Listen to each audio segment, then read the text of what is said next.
Movie में भी अपने कार्यकर्ताओं से और जो पार्टी के लोग हैं उनसे मिलेंगे और प्रयास करेंगे कि ज़्यादा से ज़्यादा मतों से हमारे उम्मीदवार जो हैं अरुण भारती जी, उनको मदद मिले। पार्टी के जदयू और भाजपा के जितने कार्यकर्ता हैं उनको सब लोग मिलकर सहयोग करें और ज़्यादा से ज़्यादा जितने मतों से चिराग जी जीते हैं उससे ज़्यादा मतों से ये जीत के जाएं। सर, कल प्रधानमंत्री मोदी ने यहाँ पर जनसभा किया था। तेजस्वी यादव अपने ट्विटर हैंडल के जरिए पोस्ट किए हैं कि बीजेपी लगातार खास करके प्रधानमंत्री जो है वो परिवारवाद को लेकर कटाक्ष करते आ रहे हैं। तो ऐसे में उन्होंने एक सूची जारी की है अपने ट्विटर हैंडल से कि लगभग दर्जन भर प्रत्याशी ऐसे हैं जो कहीं ना कहीं सभी लोग परिजन हैं। तो ऐसे में सब किस तरह से देखते हैं चीज़ को? उन्होंने कहा है कि मोदी जी ने इस बार परिवारवाद पर कुछ भी बयान नहीं दिया। देखिए, ऐसा है कि परिवारवाद की पहले परिभाषा समझनी चाहिए। परिवारवाद का मोदी जी जो परिवारवाद बोलते हैं, नीतीश जी जो परिवारवाद बोलते हैं, वो क्या है?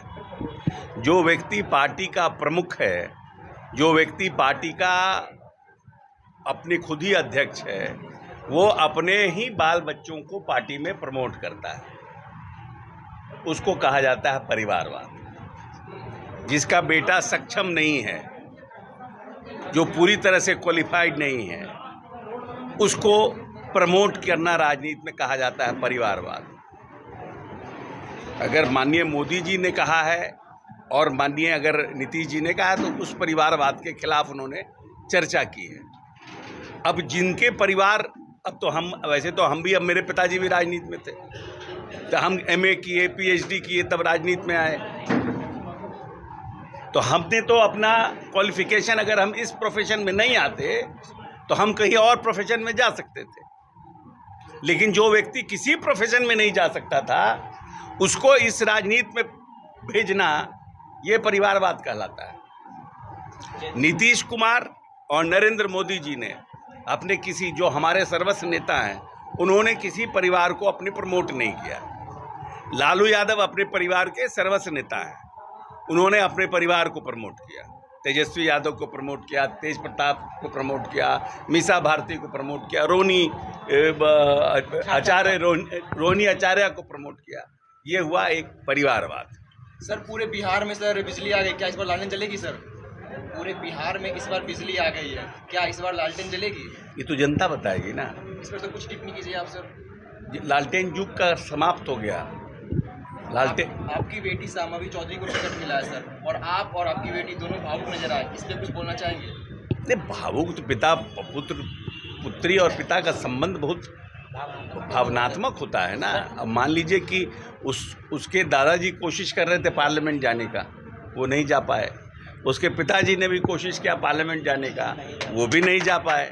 अब अगर उनकी पोती चाहती है कि अपने दादा के सपनों को हम पूरा करें, और उसके लिए वो बचपन से एक सपना बना के रखी थी, अगर वो उसका सपना पूरा हो रहा है तो निश्चित रूप से भावनात्मक। एक आखिरी सवाल है, विपक्ष का कहना है सर कि बीजेपी में जाने के बाद परिवारवाद खत्म हो जाता है।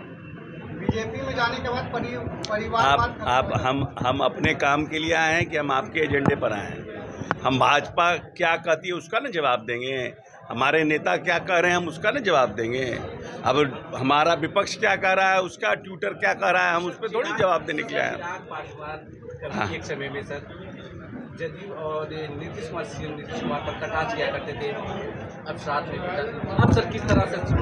देखिए, ऐसा है कि देश की राजनीति में चिराग पासवान और नीतीश जी को लगा कि नरेंद्र मोदी जी देश के लिए अच्छा काम कर रहे हैं, और जिस गठबंधन को बनाने के लिए नीतीश जी ने पूरे देश का भ्रमण किया, सभी पॉलिटिकल पार्टी को एक फ्रंट पर लाया, जो पॉलिटिकल राजनीतिक दल एक दूसरे से बातचीत भी नहीं करती थी, उनको भी एक जगह टेबल पर पटना में थाली में अपने 75 को छेद है, जिसके माता पिता 15 साल तक इस प्रदेश के बागडोर संभालने का काम किए, जिनको माननीय नीतीश कुमार 2 बार उप मुख्यमंत्री बनाने का सौभाग्य दिया, वो व्यक्ति ये बात कह रहा है जिसके समय में कितने प्रदेश में नरसंहार हुए, माता पिता के समय में कितनी धार्मिक उन्मादें हुई, और ये प्रदेश कितना करोड़ का था?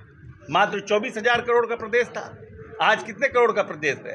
2,80,000 करोड़ का प्रदेश किसने बनाया इन 18 साल में? नीतीश कुमार ने बनाया। जिस नीतीश कुमार ने इस प्रदेश को पूरी तरह से, आज पंखा चल रहा है, बिजली चल रहा है, चलता था क्या?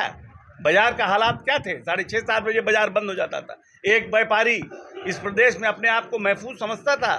आज कोई भी व्यापारी कह सकता है कि उसको एक आदमी भी फोन करके रंगदारी मांग सकता है। इवन सरस्वती पूजा का कोई चंदा जबरदस्ती ले सकता है। उस प्रदेश को बनाने का काम किया किससे? उसी पुलिस से, उसी प्रशासन के लोगों से। आज उनके ऊपर प्रश्न चिन्ह उठा रहे हैं। सर बिहार